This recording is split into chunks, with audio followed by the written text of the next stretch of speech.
Bentrovati alla rassegna stampa per le pagine di Venezia, la rassegna stampa di TG Plus di oggi, 19 maggio. Partiamo dalla nuova di Venezia e Mestre. Lancia e scende in campo sia il Bosco dello Sport, il presidente dei costruttori veneziani. Non farlo sarebbe un'occasione sprecata, poi naturalmente i soldi del PNR siano usati per l'ambiente e le opere di compensazione del Mose. In tenda Ca' Farsetti, ecco la mappa degli affitti. Anche qui a Venezia si parla del problema degli alloggi, anche per gli studenti e anche per tutti gli altri.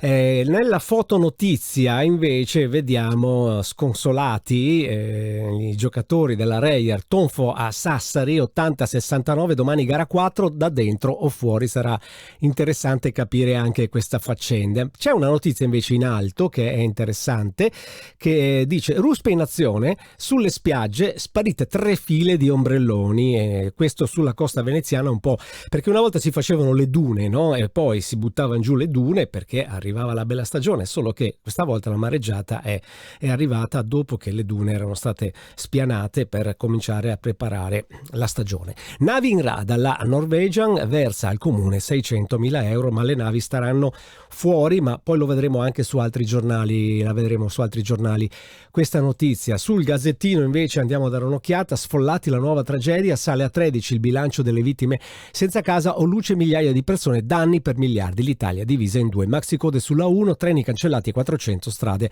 da ricostruire.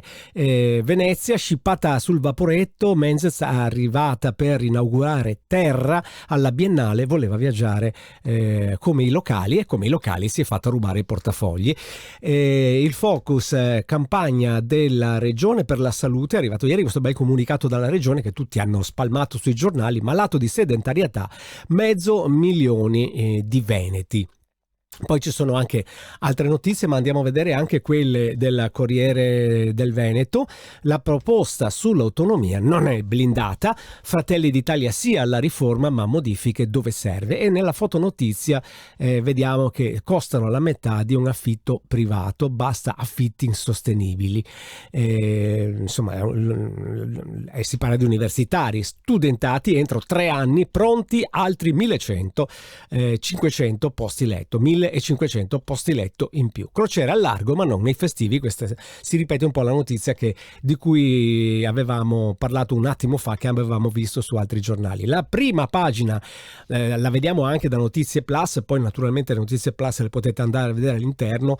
Diciamo che impera la notizia della carenza di personale, perché il lavoro c'è. Uno dice sì, c'è poco personale, ma perché c'è molto lavoro. Quindi lo dice Elena Donazzan, questo convegno emergenza lavoratori mercerare. Poi ci sono tutte le altre notizie che vedete qui, trattate un po' ieri, un po' oggi, ma potete andarvela a vedere voi andando nella pagina di notizieplus.it, nella pagina veneziana, ma lì trovate anche le notizie dalle altre pagine. Grazie, è tutto anche per oggi.